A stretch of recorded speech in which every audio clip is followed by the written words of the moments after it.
Unë jam Isabela dhe kam një tregim të pabesueshëm për të ndarë me ju. Muajin e kaluar ndodhi diçka e çuditshme, ndërsa po haja darkë në shtëpinë e vjegrës sime.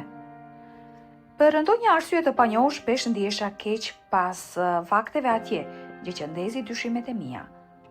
Pastaj në një moment kurreshtjeje, e ndërova në mënyrë të fshehtë pjatën time me atë të burrit tim.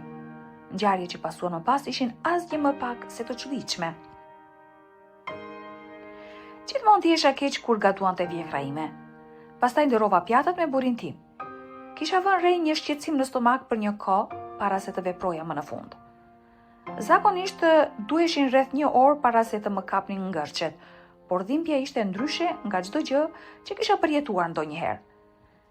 Dhe për ndonjë arsye të çuditshme, simptomat gjithmonë fillonin menjëherë pasi haja në shtëpinë e vjegrës sime. Kur i tregova burrit tim Lukasit për këtë, ai nuk e kuptoi lidhjen. Fundja, ai ishte gjithashtu prezent në shtëpinë e nënës së tij. Ne hanim të njëjtin ushqim, merrnim të njëjtin ajër dhe ai nuk sëmurrej kur për ndonjë arsye. Duhet të ketë qenë një ndryshore që na mungonte. Mos ishte vjehra ime duke bërë diçka qëllimisht, vetë mendimi që kjo grua po më bënte qëllimisht keq më bënte të më rrotullohej koka. Gjithmonë kisha pasur një marrëdhënie të mirë me të, kështu që nuk mund të mendoja asnjë arsye pse ajo do të bënte një gjë të tillë. Por thjesht doja ta zbuloja. Kjo është arsyeja pse pas shumë diskutimeve të pasgjidhura me Lukasin, vendosëm të ktheheshim tek e dashura ime vjehër atë javë. Stomaku im ishte i qetë përpara se të hynim në shtëpinë e saj, kështu që ishte një piknisje e mirë. Arritëm pak para kohës së darkës dhe vjehra ime na ftoi në shtëpinë e saj plot dashuri si gjithmonë. Por kur darka ishte pothuajse gati, vura re që nëna e Lukasit donte të shërbente pjatat në kuzhinë. Kuzhina ishte pas një dere të mbyllur, kështu që do të ishte mjaftueshëm privatësi që ajo të fuste diçka në ushqimin tim. Për fat të mirë vura re në kohë, kështu që pak para se të merrte lugën e para hyra në kuzhinë. E pash Sofin, ky ishte emri i saj. Ta fuste lugën përsëri në tenxhere të madhe kur më pa të hyja. A e ndalova unë planin e saj djallëzor? Gjithsesi, pasi hyra në kuzhinë i kërkova Sofis nëse mund t'i shërbenim ushqimet së bashku në tryezën e ngrënies, duke e bërë në të njëjtin stil familjar. Ky gjest ishte sigurisht i qëllimshëm. Megjithatë, Sofia nuk dukej se kishte ndonjë problem, sepse ajo lëshoi lugën dhe pranoi menjëherë. Më kërkoi të mbaja tenxheren, ndërsa ajo rregullonte tavolinën për shërbimin. Gjithçka dukej në rregull deri në atë moment. Tham një lutje dhe ajo na shërbeu të gjithëve në tryezë dhe unë e vëzhgoja çdo lëvizje të saj si një shqiponjë. Gjithçka dukej normale. Sofia hodhi nga e njëjta tenxhere për të gjithë dhe nuk bëri asnjë lëvizje të dyshimt gjatë darkës. Ndoshta po imagjinoja gjithçka. Ishte mendimi që më kaloi në kokë pas kafshatës së fundit. Ushqimi ishte i shijshëm, kështu që e falenderuam Sofin për darkën dhe u nisëm për në shtëpi. Por pastaj pothuajse saktësisht një orë pas darkës, dhimbja filloi përsëri. Këtë herë ngërçet më torturuan edhe më shumë. Si ishte e mundur kjo? A duhej të kishte bërë diçka me mua? Por nuk e kuptoja se çfarë ishte. Duhej ta dija, kështu që e thira me njerë Sofin, duke fshehur dhimbjen gjatë bisedës sonë. I kërkova nëse mund të shkonin përsëri të nesërmen. Ajo tingëllonte e kënaqur me kërkesën time dhe madje më tha se çfarë do të gatuante.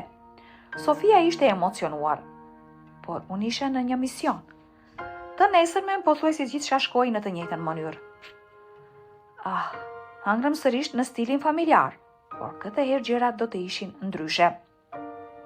Pikërisht, para se pirunët tanë të prekeshin me ushqimin, e shpërqendrova Lukasin dhe Sofin. Përdora një justifikim të kotë për një zogë në dritare. Për fatin tim, të dy u përkulën përpara dhe pan, dhe pikërisht atëherë ndërova në heshtje pjatat me bashkëshortin tim dhe veprova sigur asgjë nuk kishte ndodhur.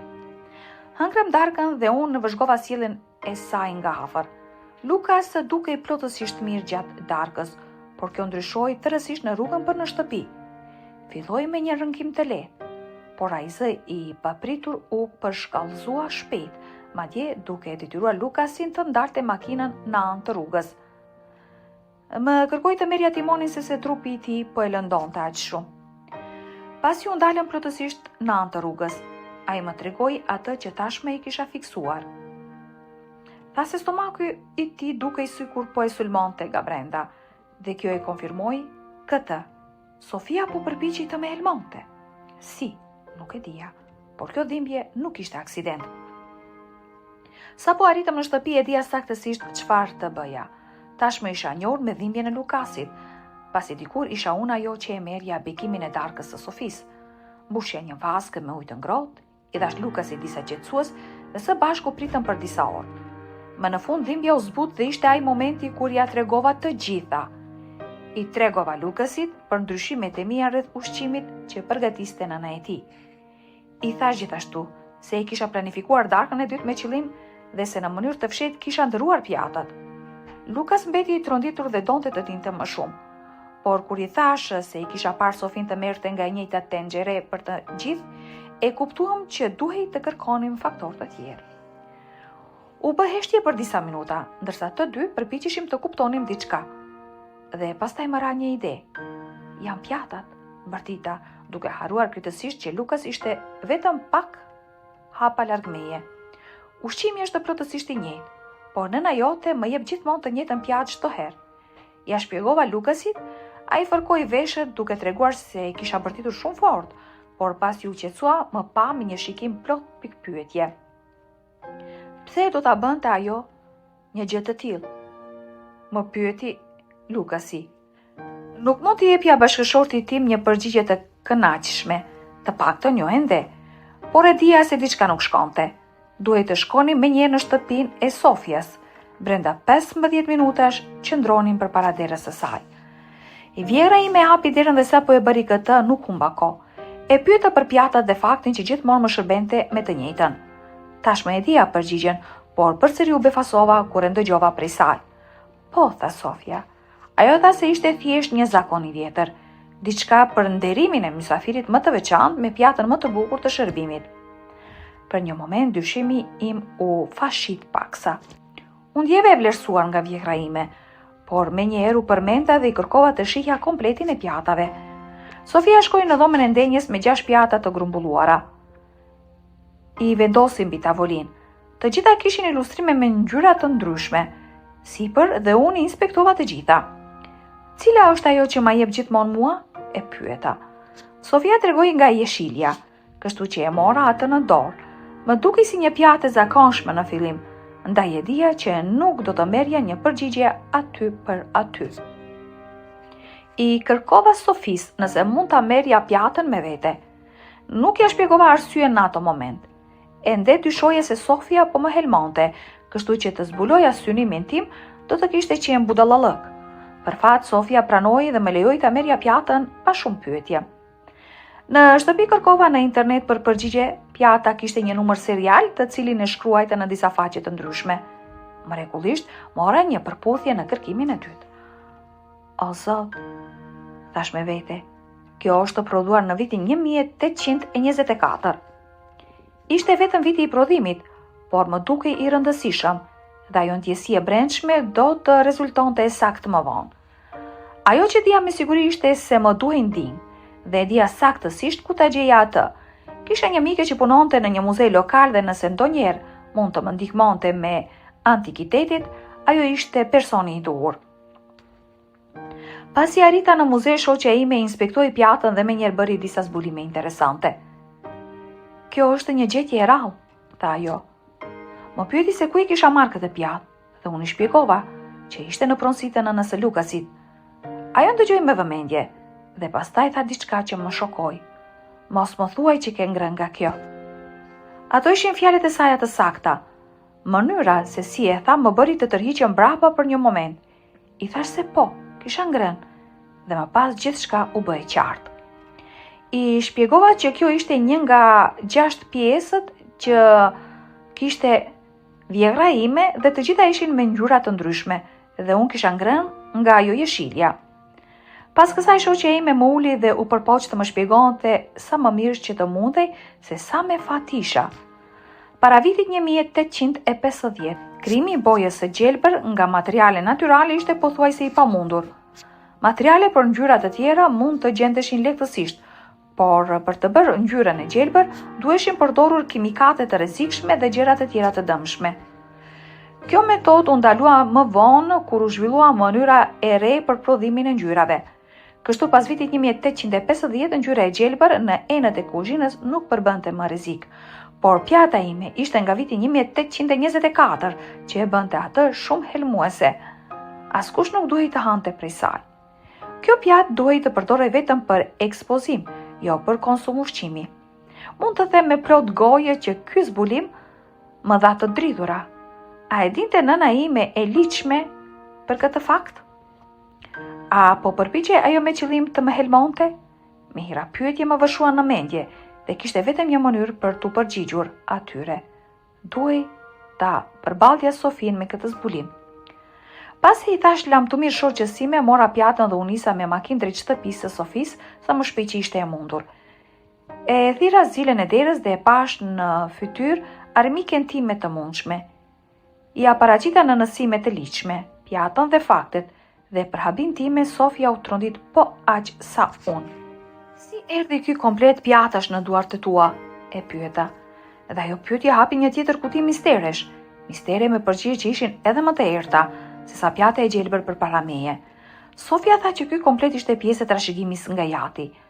Pas vdekjes së tij, para disa vitesh, në fillim kjo kishte kuptim. Kompleti me pjata ishte ndoshta një trashëgimi familjare e kaluar brez pas brezi. Por kur e pyeta Sofin më thellë për këtë, ajo tha që nuk i kishte parë kur këto qeramika gjatë kohës që kishte jetuar me tatin. Ato thjesht ishin shfaqur në derën e saj si nga hiçi. Si nga hiçi, çfarë do të thuash? E pyeta. Sofia nuk kuptoi që ajo tashmë kishte marrë gjithçka nga testamenti i tatit, por kompleti i pjatave nuk ishte përmendur fare. Ai komplet mbriti një muaj më vonë, thjesht u shfaq në derën e saj me një kuti të madhe kartoni, dhe kutia me qeramikat erdhi me një shënim. Shënimi si pasaj vinte nga noteri, të paktën kështu kishte menduar Sofia. Në atë moment Sofia shkoi në dhomën tjetër dhe u kthye me një copë të vogël letre. Fillova ta lexoja dhe më ra goja për dhe. Më fal që harrova pjesën speciale të testamentit. Ky komplet qeramike është shumë i veçantë për mua dhe dua që ti ta kesh, sidomos pjatën e gjelbër e kam shumë për zemër. Ha prej saj në raste të veçanta. Me dashuri, Babi. Me njohuritë që kisha fituar, kjo më tingëlloi tepër e dyshimt. Sikur jati kishte dashur t'i shtonte helmin jetës së Sofis. E dija që duhej të thërisja noterin e Sofis për të zbuluar më shumë, dhe ky ishte veprimi i duhur, sepse noteri nuk dinte asgjë për një komplet qeramike. Ai tha se një gjë e tillë nuk ishte përmendur kurrë në testament. Ai kishte shpërndar gjithçka që i përkiste babait të Sofis, dhe njihte çdo sent që ishte përfshirë në testament, dhe kompleti i qeramikës nuk ishte mes tyre.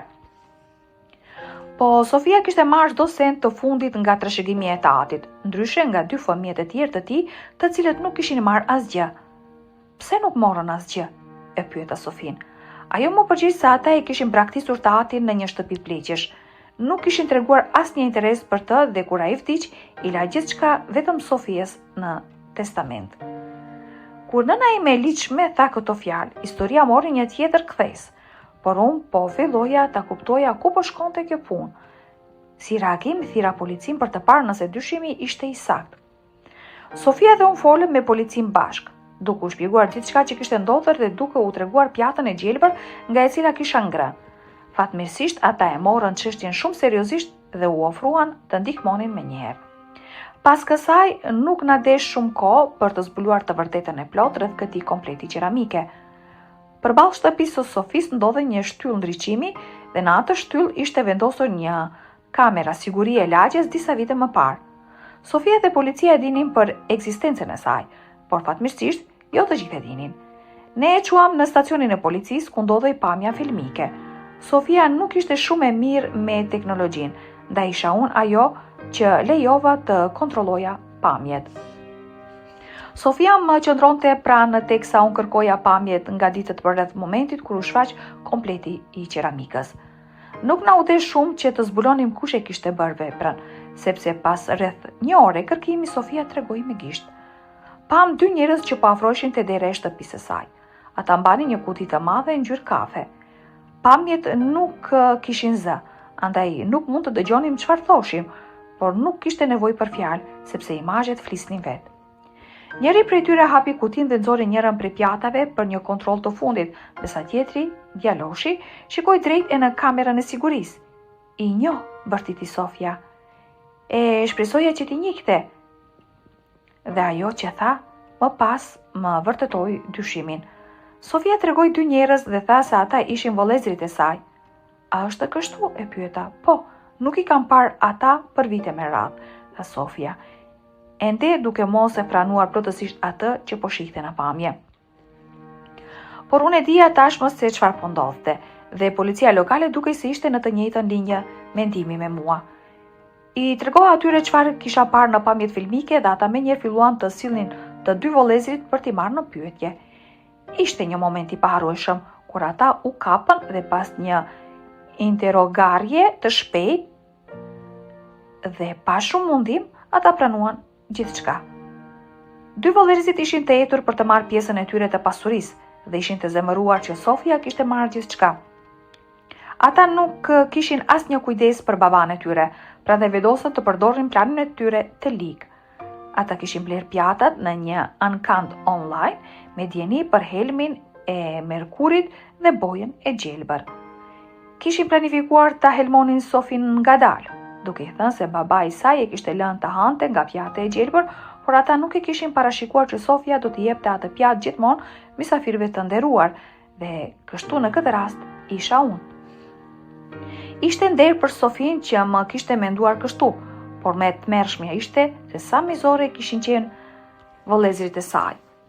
Policia tha që pasi ata u kapën do të përballeshin me akuza për tentativë vrasjeje. Më pas, analiza e pjatës u dërgua në një laborator për të vlerësuar nivelin e merkurit.